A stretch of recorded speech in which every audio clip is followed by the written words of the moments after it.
Ideas of wrongdoing and right doing. There is a field. I'll meet you there. When the soul lies down in that grass, the world is too full to talk about. Ideas, language, even the phrase each other doesn't make sense. Hello everyone.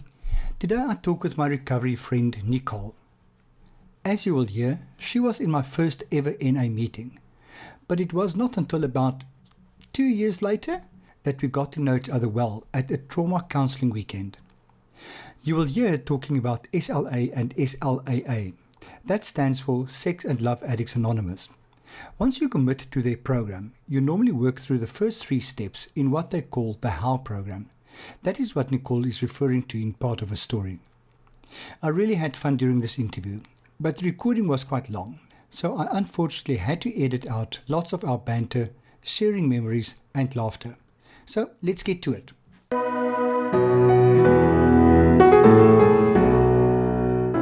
Good morning, Nicole. How are you doing? Hey, I'm good, and you, Freddie?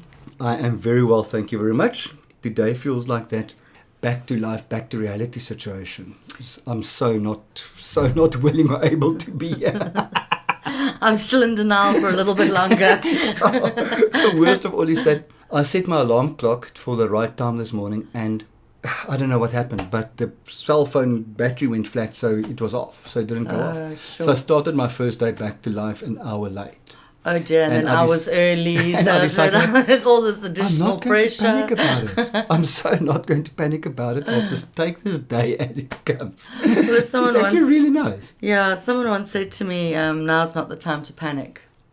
and that's always held me in good stead, you know. Somebody on here shared a while ago about Rule 6.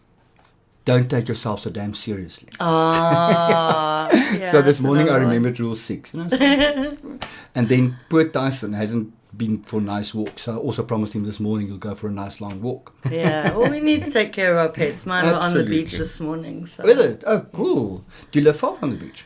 About a 5-minute drive, but up a hill, awesome. So I drive to the beach. Oh, cool. I'm one of those people. And does she enjoy the beach? Bella loves the beach. Does she go into the water and splash around, or is she more... A little bit. She's getting a little bit braver with that. She's a lot more confident when her brothers are there. If I walk her on her own, she's a lot more clingy and, mommy, this doggy's looking at me. Sweet. Yeah, it is. It's adorable. Mama, he's making eyes at me. She's a little too independent when her brothers are there, and I kind of go, oh, poor me. Where's my codependent dog? Sweet. Nicole, thank you so much for coming through. I know it was a bit of a mission to get here. No, but, it was fine. I really appreciate it. Thanks. So, as you know, this podcast is about spiritual journeys and about your take on spirituality. What is spirituality for you? And how do you live it? So let's start at the beginning and saying, what is spirituality for you? Sure, these are big questions to have to think about so early on. Monday morning. I think I'm only on my second cup of coffee. It's not that early anymore. Okay, yeah, especially if you've been up since 4:30. Oh my God, is that the time you get up? Yeah, it's when I wake up, and it's actually quite nice. It's catch-22. It's darkest before the dawn. So that could mean I'm going to have a lot of tears, but it's also a great time to connect with my higher power and think about, try and put myself into a good space. What is spirituality? Sure. Quite a bit is coming to my mind. Spit it out. I've just forgotten the one thing. Spirituality, a lot of it is doing things behind the scene that no one sees. Okay. For me, an example of where I'm at with my spirituality is how is my road rage? Okay. No one is in the car with me. No one can see me. Am I yelling verbal abuse, or am I gently letting the guy cut in front of me? I think spirituality also has always been about inner peace for me, which is interesting because I thought for a long time that I would only achieve inner peace sort of 2 minutes before I died. And once you achieve this inner peace, you go on and die. I've subsequently discovered that inner peace for me personally is my spirituality. It's my gratitude.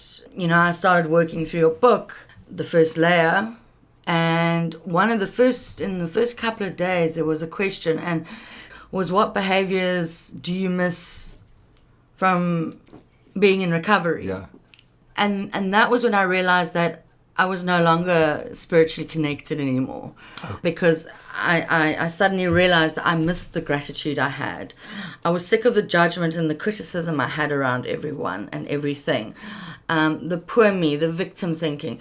Everything that I was feeling at the time was not spiritual. And part of it was due to circumstances. I was, going through a very tough time. And part of it was actually because I hadn't been working the program. Yeah. And I hadn't actively been praying. I'm just lucky I didn't pick up. Oh, yeah. You're in recovery for how long now? I'll be 10 years in May. Oh, my word. Yeah. That's excellent. And that's from drugs and alcohol. Yes, and then SLA is on the 4th of June will be 7 years. Oh, wow. Yeah. God, you don't get that amount of recovery in SAA/SLAA. That's excellent. No, it's, well, obviously with SLA, with SLA, you determine what your bottom lines are. And obviously as time goes by, they do change. Yeah. So when I was doing the initial 1 year celibacy and working the HAR program, my bottom lines were A to Z. When I got into a relationship, following my guidelines and not acting out on my guidelines into the relationship, I still maintained my SLA sobriety throughout that relationship. And now, having come out of that relationship, obviously I'm redefining what my bottom lines are, because also my behaviors have changed. One thing I do like about SLA, AA, and NA is that it is very black and white. It's kind of, NA, it's simple. You're sober. You're not taking drugs, the same as alcohol. You're not drinking alcohol. And then SLA, you've got your bottom lines. Yes, I can do this. No, I can't do this. And so I'm a black and white person. Mm-hmm. I get very confused in grey. I think if you allow people like us to live in grey, you just confuse us, actually. Because we are manipulators, negotiators, bullshitters. So give us grey and we will work that grey until it's exactly the way we want it. Yeah. I'm a very black and white person as well. So where did you grow up? Dad was a diplomat. Oh my God. So I'm a bit of a travelling gypsy. I was in London for 5 years, Paris for 4. Where were you born? Yeah, in South Africa? Yeah, I was born in Pretoria. Oh my God, you're I'm a Bali. a girl from Pretoria. And then I moved to Cape Town about, how long ago? In 96. And I've been here ever since. So you said you were in London for 5 years, and where? And Paris for 4 years. And then Pretoria in between, as that was head office. So you'd spend time there.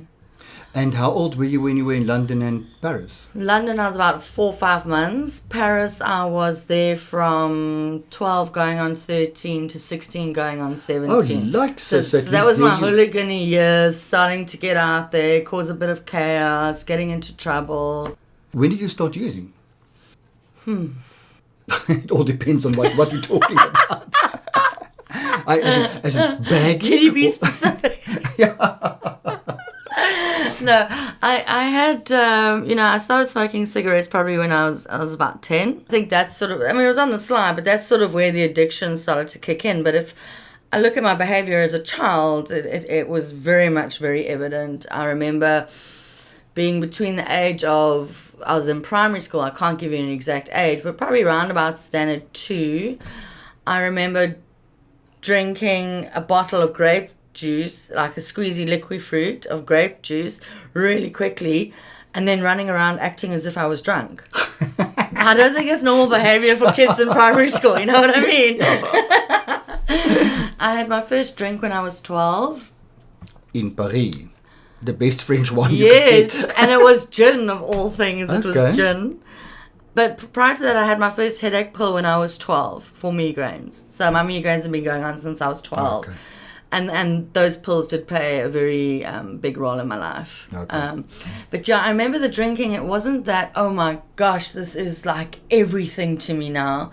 It tasted really awful and it was really hard to drink it. But you forced yourself. But I forced myself. Yeah, that's what we do. Kind of like where I was at with smoking. I quit about 4.5 months ago. And I tried to smoke 3 cigarettes quite recently. I had that void and I was trying to fill it with, everything that I shouldn't be filling it with. And I'd light the cigarette and I'd have a drag and I'd go, oh, it's really disgusting. And I'd put it out and I'd go, no, damn it, I'm going to get it right. And I'd light another one. And it was absolutely ridiculous. I'll never forget something that they taught us in rehab, which I thought was so ridiculous at that stage. They said, us addicts are the only people who we would put our hand on a hot plate and burn. Yes. That hurt. And then put the other hand on to make sure to make sure. Yeah, so your cigarette is exactly that. And I thought that's ridiculous. I don't do that. But that's exactly what I do.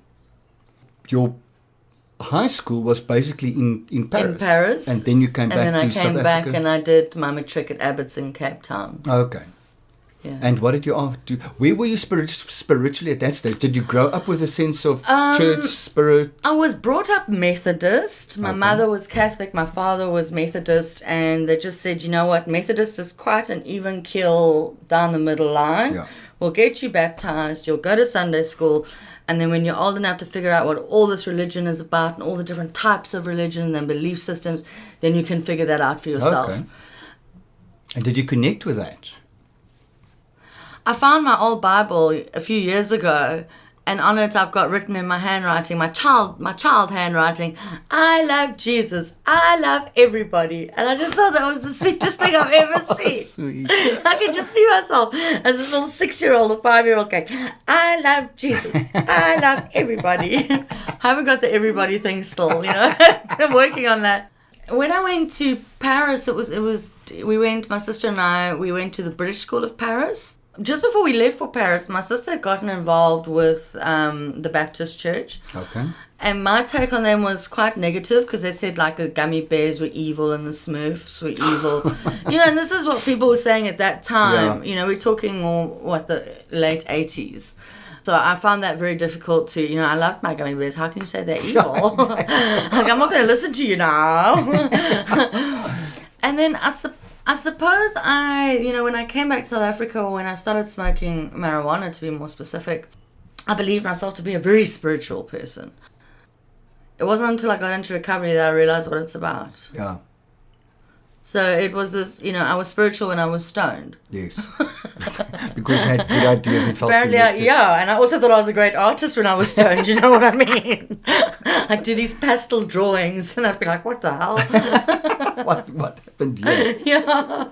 I spoke to a writer the other day as well, and we also laughed about the stuff that he wrote. While he was writing it, he thought that was absolutely wow. And then not being stoned reading it, think, what the hell happened here? So after school, what happened for you? After school, I wanted to save the world. I wanted to be a psychologist. I was going to get my doctorate in psychology and run my own practice. That was my dream. I can't remember how, but I landed up going to UCT and starting on my journey. Studying psychology. And of course, I was very involved in the party scene. So I failed my first year. Were you a raver? I think by that time we were going to trance, but it really depended who my boyfriend was or who my friends were at the time as to did I have the latest trance music or did I have the latest rave music? Was I wearing hippie clothes or was I a goth? It depended who I was with. I was a complete chameleon, which I learned from being a diplomat's child. You got to learn to adapt really quickly. You get thrown into a new country, different language, different people, lose all your friends. Not that I could maintain friendships because I couldn't. But yeah, so I was quite the chameleon. And so I failed my first year. I passed some subjects, which they then decided, them being, I think my dad and my mum and myself, it's all very vague. I mean, I don't really remember much. It's all kind of a blur. It's all kind of a blur. But that I would do social work. Okay. And once you finish that 4-year degree, you can become a clinical social worker and open your own practice. Yeah. And I think it was my third year I failed. Again, due to partying or just a lack of interest? That was mostly, I would write these great reports when I was stoned because we were doing practical work, but I never handed them in. Don't ask me why. To this day, I can't tell you why. But I think it was something like 40 or 50% of your mark came from your practical work and writing your reports, and mine were just nowhere to be found. Good grief. Yeah, so then Mom was very much along the lines of let her become a checkout girl in Checkers. And Dad kind of went, no, let's see what we can do with her. And so I went for some curriculum guidance and was told to do marketing, which I did, to be honest, which I've always hated. Oh, no. I don't think I'm a great marketer. I've done digital marketing for years now, and I'm in the process of changing my career to hopefully go into recruitment. But yeah, it's not my passion. And spiritually still partying up a storm? Yeah. Were those the ecstasy days? Or what was the DOC? Yeah, I never got into the ecstasy scene. I tried to really hard. I took it a good few times. But all it made me do was vomit and nothing ever kicked in. Oh, no. It was only like about 2 weeks before I went to rehab that I actually had my first real experience on ecstasy. And I was like, oh my gosh, this is so good. And then it was the end. And then it was the end. Excellent. I was like, no. Yeah, I was on antidepressants. I had the serotonin kicking in, and some people, when you're on serotonin-based antidepressants, the ecstasy doesn't work. It sort of cancels each other out or something like that. So I was one of the lucky or unlucky, whatever you choose. I was also accepted to do pharmacology at Grahamstown. Oh, wow. Yeah, and I didn't go, obviously, and I think back to that now, and I'm just so grateful I didn't, because I would have really brewed up some dodgy medication. I'd probably be dead by now. You know, that's the reality. Yeah, because benzos was part of your addiction. I had what I call my legal and illegal suppliers, so I was very much. I mean, towards the end of my active, I was always high. It just depended what time of day it was to what I was on. Yeah, I was the same. If it was sort of, you're 8 o'clock in the morning, I'm on my way to work, I'm off to score some coke, and then I'm off to work, and then when that starts wearing off and I've got no more, then I'd start on the the morphine or the pethidine and the sleeping tablets and the Valiums to ease the come down and go to sleep. Yeah. Wake up in the morning, time for the uppers, time to go to bed, time for the downers. Yeah, I was very much the same. And that was the last few years, yeah. Okay. And spiritually, where were you then? No. It was nothing. It was a big black hole. Just a huge void. Yeah. So exactly like the AA book says, a spiritual void.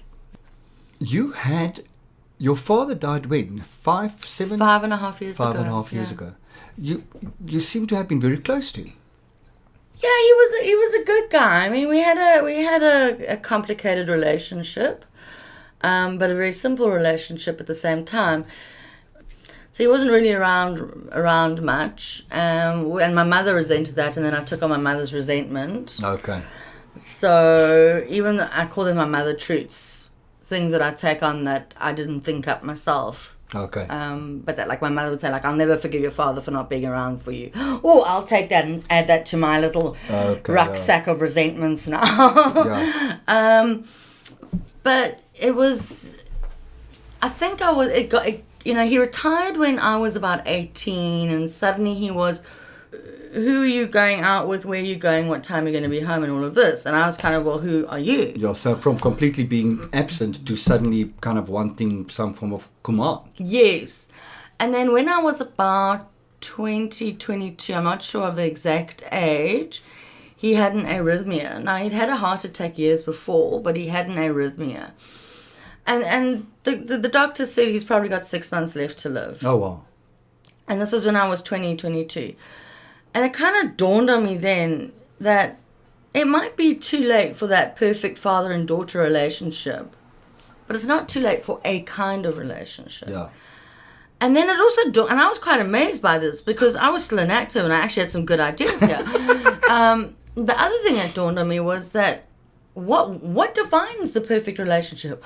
Oh, it's me watching these romantic comedies, and it's me reading trashy novels, which is why I don't read those books anymore or watch those kind of movies, because it was the same as the love and relationship thing. That was how it was meant to be, and that was going to be based on a movie. Yeah. I mean, how ridiculous! A sponsor once said to me that romantic comedies is to women what pornography is to men. Yes. Basically, yeah. It is so far removed from reality, So but ridiculous. we all strive for that. Oh, of course. Please, man, whatever. So you went out and worked on a relationship with your father. I don't remember consciously going, I'm going to work on it. But, he was very controlling. He was very manipulative. And that So you didn't learned from the change. best. Yeah, and I learned from the best. Well, it's funny you should say that, because, my SLA issues are flaring a little bit at the moment. So I've got quite a lot of attention there. As well as my NA issues. I discovered that some alcohol is starting to look a bit appealing to me. So those are the areas I'm really focusing on. But it is my intention to go back to adult child at some point. So you were 22, 23, and how long after that did you come into recovery? I came into recovery, I turned 30 when I was 86 days sober. Oh, wow. Yeah. Okay. So what a way to celebrate a 30th birthday. And what brought you into recovery? I dabbled with the idea that I might have a problem when I was doing coke every weekend. Okay. Now we're talking back into early 20s. And I phoned Phone Line. No, I phoned, what's it called again? Lifeline. I phoned Lifeline. They said, no, we think you should phone, Narcotics Anonymous. I was like, okay, cool. And they gave me this number, and it belonged to a man. And I thought, oh, woo, look at this. I'm going to know this man's going to help me sober up type thing. And then he said, no, you have to speak to a woman because you're a woman. And I'm pleased to say that woman that took my call is still in the rooms today. Oh, wow. Oh, that's fantastic. Yeah. So we're talking like over 15 years. Kind of thing. Fantastic. Yeah. And she's still active in the room. So that's really amazing. And so I got myself to an NA meeting. And then I was at a meeting one day. And I think it was like my second meeting. I still didn't really know what was going on about any of it. And this guy was there, and he was going on and on. He was about 2 years sober, how good his life was and how he's gymming and his work's going well. And he didn't appeal to me, but what he was saying, I kind of went, I want that. Yeah. And he then turned a bit psycho because we got involved, and I didn't know I had to get I was at my second meeting. I didn't understand the concept of get a sponsor, don't get involved in a relationship. I don't even think I'd heard these things. Yeah. You know what I mean? And so on day 29 of being sober, we came up to a friend's farm in Solari's Pass, and I found an old, stale, warm beer, which I downed, because the thought of now actually having to sleep with this man was just so unappealing that I then proceeded to drink. And then he then said, well, what would you like to do about it? And I said, I'd like to go to the bottle store and get a bottle of vodka. And he said, okay, sure, I'll drive you there. Now, he was 2 years in the rooms. And he's now driving me to the bottle store so that I can score. So it was very much, in hindsight, I can look at it and go, okay, it was very much a 13-step situation. Yeah. And so then, I carried on using. It got worse. I was miserable with life. Didn't think it was because of the drugs. I was diagnosed bipolar. I didn't have that man to make me feel better. All the things that I thought would make me okay were external things. Yeah. I was still living at a flat at my folks' place. I didn't have my own car. No, I had a car. Sorry, I did have a car. But it was all the external factors that I thought would make my life feel better. And I didn't register that it was actually the drugs that were making my life feel so terrible. Yeah. So then what happened was, this is beautiful. I love this part of my life story. One night I went to bed. I sat in the spare room in my flat.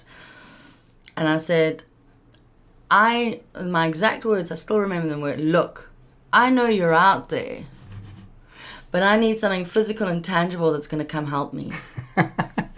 Okay, right. Okay. It's going to be interesting. I can't wait. So now I'm SLA, and I'm walking on the beach the next day with my mom, and this beautiful man runs past me, and I'm like, whoa.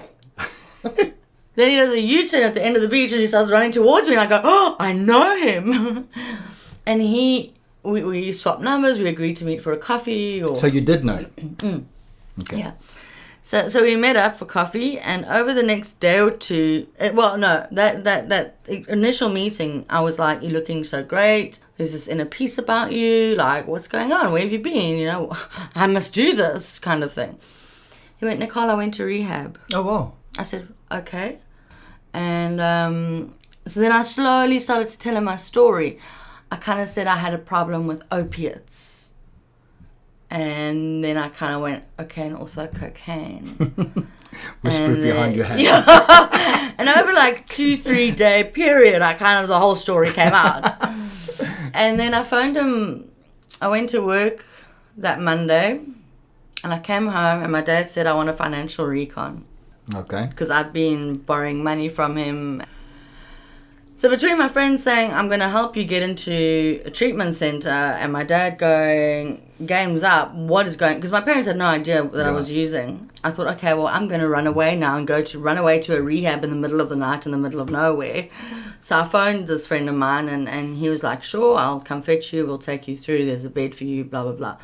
I don't know what happened, because I woke up the next day, and I was in my bed with all my suitcases. And then as I pulled out to go into my driveway, he pulled up and said, where are you going? I said, I'm going to work. He says, no, you're not. The agreement was that you would come home last night and you would tell your parents the truth this morning, and then you would go to rehab. And you can't recall that? No, I'd taken a whole lot of sleeping pills. Oh, my word. I didn't remember anything. So, yeah, and, you know, I'd quit smoking. I hadn't smoked. This is my second round of not smoking. I'd quit smoking, and but I'd started smoking on the sly. And obviously, with all this going to rehab, I was like puffing away like a chimney. And that morning, I went up to my parents' house, and I said, "Good morning, Dad." He went, "Hello," and I said, "I need to talk to you and Mom about something." And he went, "Yes, I can smell you've been smoking again." And my brain went, I bet you wish that's all it was. And then, I checked in. And what was their reaction when you told them?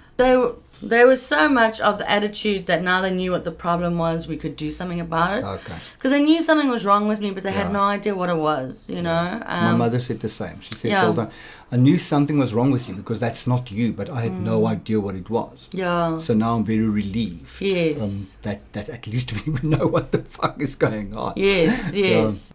So you did about a 28-day program. 28 days. I got unpaid leave from my job. Went back to work after 28 days.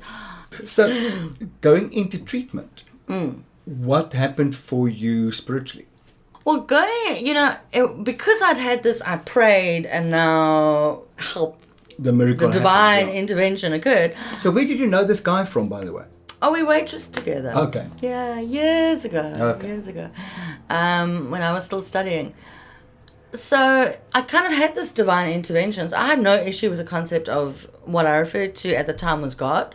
However, when I came out of rehab, my little 28-day stint, at about 2.5 months sobriety, I met a man. Oh, my God. Of course, because no one's actually diagnosed me as SLA yet. Yeah. And it's still going whoop, whoop. And endorphins started rushing. You know, I mean, when happened. Yeah, I mean, when I was in treatment, they wrote a list of all my issues, and they said, okay, we can only work on 4 of them, but SLA was never there. You know, no one ever thought SLA. Yeah. So I met this guy. He was from Hart Bay. Oh, I'd given him a lift at some point with a friend of mine. He looked vaguely familiar. Oh, and we had this like connection. And then I thought, oh my gosh, God is going to punish me, and he's going to make me relapse because I'm having this relationship and I shouldn't be having it. So you were aware of that you should not be having this relationship? Yes. I know, I was very aware at this point. I'd done my 28 days. That's one penny that dropped for you. Is no relationship the first year of recovery. But I was special and different, you know? Of course. We all know that. So what became very evident to me, because also in primary care, you just work on step 1. And they say, when you get out, tell your sponsor you're ready to start on step 2. You have components of step 2, but you're not formally written work. Let's put it that way. So what became very evident to me was that, okay, here I am thinking God's going to make me punish. Obviously, I've reverted to the God of my childhood, Yeah. who was a punishing God. Okay, right, we need to do something about this. Then, and I think some people will be really freaked out about this, but it's my story. Beware to be freaked out. Big warning lights flashing. I would close my eyes and I'd see my old dog when I started to pray. So now I thought, now I'm going to get struck by lightning. Here I am praying to a dog that's no more on planet Earth. Well, you could just say that you're dyslexic, kind of dog god. So I kind of took this to my sponsor at the time and my counselor at the time. I said, listen here, I'm going to get struck by lightning here. I'm praying to a dead dog. And they were so amazing about it. They were just like, well, what are the characteristics your dog had? So I was like, oh man. His big fat teddy bear head's always at the window when I pull up into the garage. And So he was ever present. ever present. Loving. Unconditionally loving. It didn't matter if I had come home drunk and fallen on him and hit him. Not that I would have hit him. Yeah. Or came home with Beano biscuits. It was just that unconditional love, that forgiveness. And I think for someone like me, or for a lot of us who battle with relationships, the one constant I always had since standard 1 was my dog. Yeah. And I would move countries and change schools and change friends and relationships would end, but I'd have that dog. Yeah. My first dog was Seamus. I had him for 10 years. Then there was Humphrey. I had Shameless. Seamus. Oh. Shameless. Just so what? No, that's me. Seamus and Shameless formed a fabulous pair. And so that was and they just helped me see it that way. And so then I started calling my higher power cosmic. Then I went back to higher power. Then I decided, higher power So what was that too dog's long. name? Humphrey. Okay, Humphrey. And then I went back to higher power. Then I went to God because it was easiest to say. Then I'd go back to higher power, and it's just it's just changes. Mm-hmm. It's nothing for me. Spirituality, for my experience with my spirituality, has been a very ever changing relationship. Sometimes I'm comfortable with saying God, sometimes I'm not.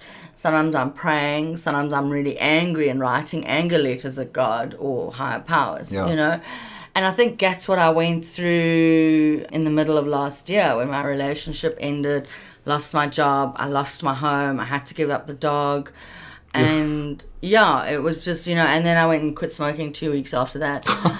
Just to punish yourself that little No, I bit did more. it because it was what would have been our anniversary, and I was like, well, I'm going to do something that you don't think I can do, and that is quit smoking. Oh, So cool. it was Nothing like a bit of spite to motivate you. Oh yeah. And it was just I was very angry at God for a really long time. Because I thought I'd followed everything perfectly. Especially with the relationship. I'm going to interrupt you there. Yes. So what happened to the guy whom you met early in recovery? Oh, well, it's a really sad story. Oh, no. Wait, the one that got me into rehab or the one The one that you met soon, on the beach? Oh, soon after. Soon after you came out of rehab. I know. Okay. Shouldn't I have gone? It's fine. We were friends. We'd get together. We'd break up. We'd get together. We'd break up. On one of the breakups, I self-harmed Oh, no. very badly. And I was at the office and they had to take me to the hospital for stitches. Oh my word. Shoot, that's a deep one. Yeah, no, it's yeah. And after that, we got back together and then we broke up again. Then he cheated on me with his neighbor. So, Oh, no. So when I was 6 months sober, I finally walked out of that going, no more. And then did you then stay clean a year without him, without the relationship? No, it was only maybe a couple of months. But as we spoke earlier, the hand on the hot plate. If the hot plate I'm burns your sure left it's hand, not then that put the right hot. But I did, when I got into SLA recovery, I don't think you could call what I had were relationships. They were probably prolonged one-night stands, to be honest. My first proper relationship in recovery was with my recent ex, So how long before you realized that this main thing is a problem and that you actually need help for it? I got help when I was just after 3 years sober. Oh, wow. So it took a while. Yeah, A while it did. It took a while of really destructive behavior. It was weird because I was in recovery, but I was in this dark place. And I'm trying to think who my sponsors were at the time because I wasn't being honest. The reason why I got sober was because there was so much shame and guilt with the behavior that I was doing that I couldn't blame on the drugs and the alcohol. Yeah. See, up until then, I believed I was a whore because of the drugs and the alcohol. Yeah. But in sobriety, I was still acting like that whore, and it was getting worse. The same happened with me. In treatment, they said, we think you're a sex addict. And I said, no, I just act out when I'm drunk or high. And 6 months clean, I realized that you can't use drunk and high as an excuse anymore because you're not drunk and high. Yes. This is a problem. Yeah. And I was so resentful to walk into those rooms. Me too. Oh, I didn't want another label. I didn't want to have to go through something else. But having worked the SLA 12-step program, the HOW program, and then the remainder of the steps for their 12-step program, that changed my life more than anything else. But what was interesting was I walked into SLA and my attitude was, I'm doing this because I want the perfect relationship. But what I got was a great relationship with myself, my higher power, my family, my friends, and then came the man. So your relationships in general got better. And that's why I love the SLA program, because for me it's not just about the romantic relationship. I remember walking into SLA and being so resentful and so negative and calling everybody a bunch of wankers, and eventually saying to my higher power at that stage, okay, I surrender. I shall do this fucking program and I will do the complete abstinence periods and do the steps and. But when I'm finished with this, you're going to... exactly. You make me laugh. When I'm finished with this, you're going to give me a boyfriend who's going to be fucking awesome. At 9 months, I was doing the year abstinence, but from the word go, I wasn't going to do a year. That's it. So my sponsor would say, well, let's get to 30 days and then we can chat. And then we get to 60 days and we chat. I do the same with my sponsees. And eventually eventually we got to sort of round about 9 months. And then it was on my 9 months, I met this guy. And he was like God's gift to all women. He was like 21 and beautiful, and I'm like in my mid-30s. Oh my God. So already it's going, because I have no toy boys on my bottom line area, so already it's all flashing. And in my mind, I'm going to go to my SLA meeting, I'm going to celebrate my 9 months sobriety, I'm going to pick up my chip, and then I'm going home, and then I'm going to have my wicked way with this boy.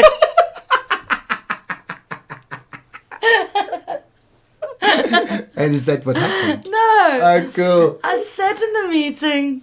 And rationality prevailed. And in SLA, you raise your hand when you relate. Yeah. And I was just like talking about this. And then I got onto the subject of, I need to make male friends. I was, because when I started the SLA program, I cut all contact with men unless you were gay. Okay.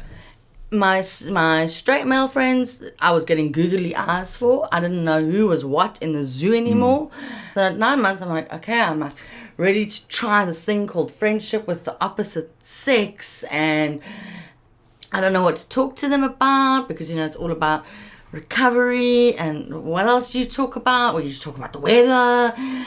And, and this whole time I'm talking, I can't remember what else I said, but the whole time I'm talking, this hand was going up and down, up and down. It's just like this guy was having an epileptic fit. I'm like, well, you stop doing that. You're distracting me.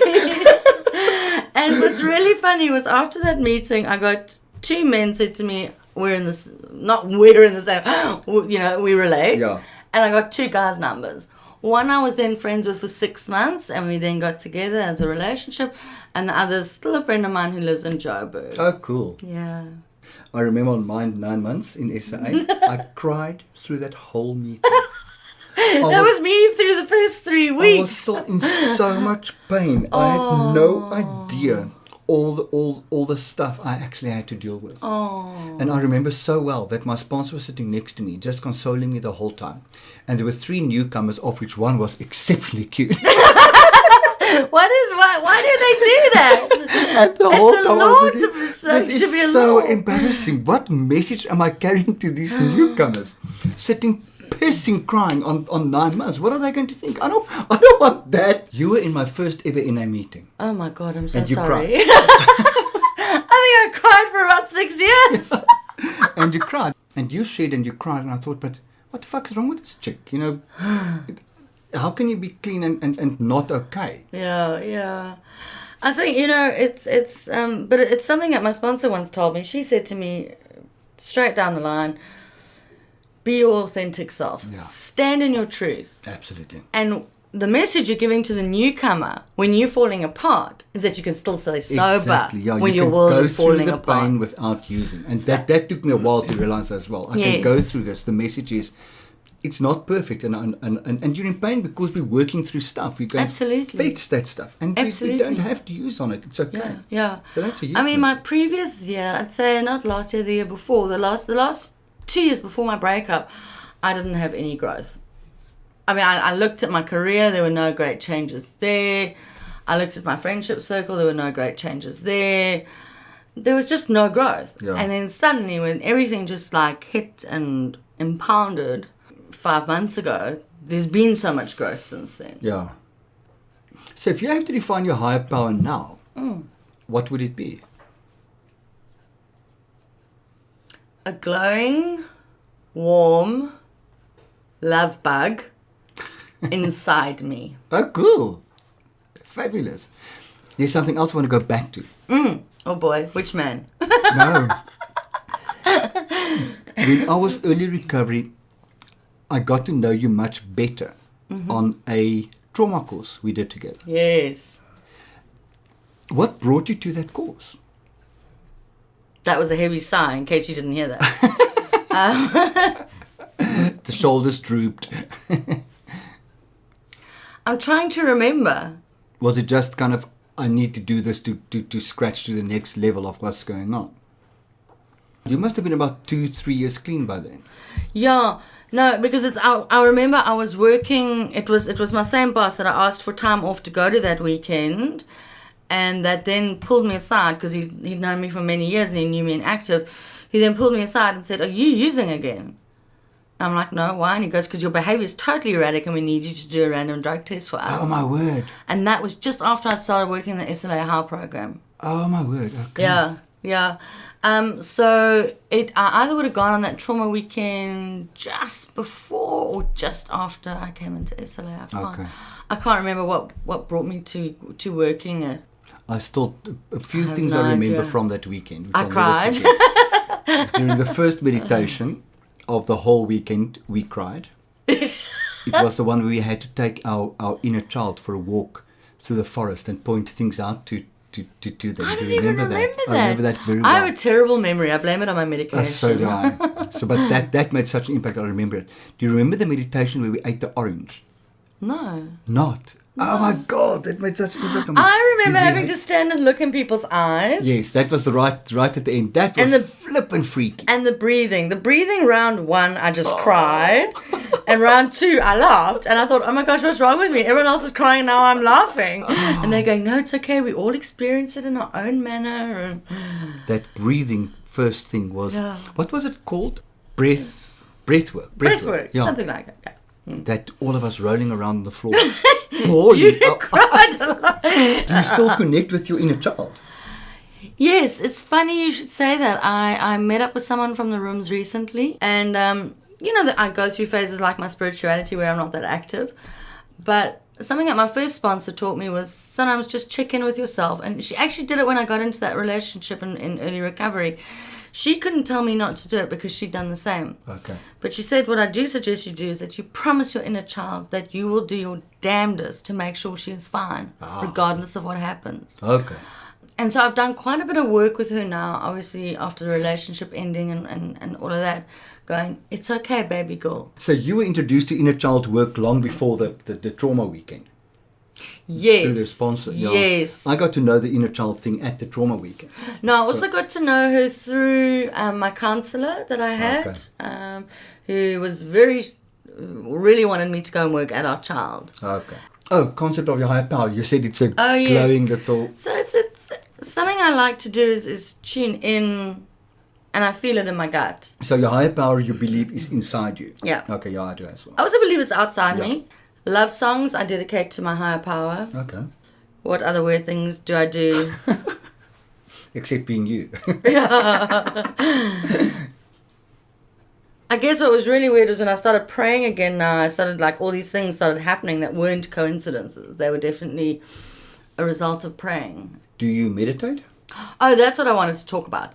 I don't sit on the floor going, Okay. no. I walk the beach. Oh, cool. Oh, what I amazing do meditation. colour in mandalas. Okay.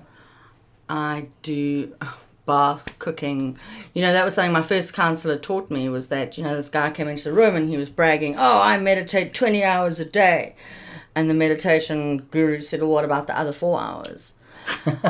And, you know, that's the whole principle of being present, you know, the mindfulness, being aware of what's going on, taking that walk on the beach and feeling the sand, smelling the salty air, hearing the waves, seeing your dogs run, you know, all of that. So even driving with great music, driving with great music is one of my favorite things. Yeah. Okay, cool. Let's end the session with my favorite and normally last question, which is normally not, because while you answer a question, I think of something else. Maybe you're the exception. Are you happy? Today, yes. Fantastic. Right this minute, yes. Awesome. And do you experience that often? That things might not be ideal outside, but right here, right now, I'm happy.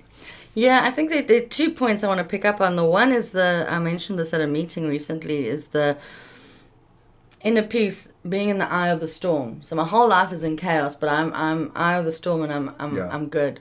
And the other thing is, it was a conversation I was having with my sponsor, and I said, I'm having a bad couple of hours. Oh, cool. Whereas previously it was, I'm having a bad couple of years. Yeah. Now it was just, I'm having a bad couple of hours. Mine was, my life is shit. Nicole, thank you so much. Awesome. I really Thank you. appreciate this. You're so welcome. I appreciate for coming through and for a lovely chat. I thoroughly enjoyed this. Now time for the off-air stuff. Oh no, everything on air or nothing. I decide what I edit in and out.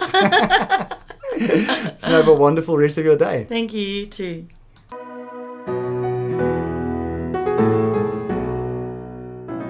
Phew. I love the fact that we can discuss serious topics like spiritual journeys and spirituality and have such fun while doing it. The thing is, and I hope it comes out in these podcasts, that although all of us take our spirituality seriously and have invariably gone through hell to get there, we all lived to tell the tale and have come out the other side lighter and more rounded beings. It is due to our spirituality that we can live joyous lives today, and I hope you can hear that gratitude in these stories. If you have any feedback or remarks, please feel free to pop me an email or connect on social media. It will be great to hear from you. If you want to know more about what I do, please feel free to connect with me on my website, which is www.freddy.org.za, or find me on Facebook at www.facebook.com/freddy.org.za, or on Twitter at @RensburgFreddy. Remember that Freddy is always spelled with an IE at the end. Be safe. Bye.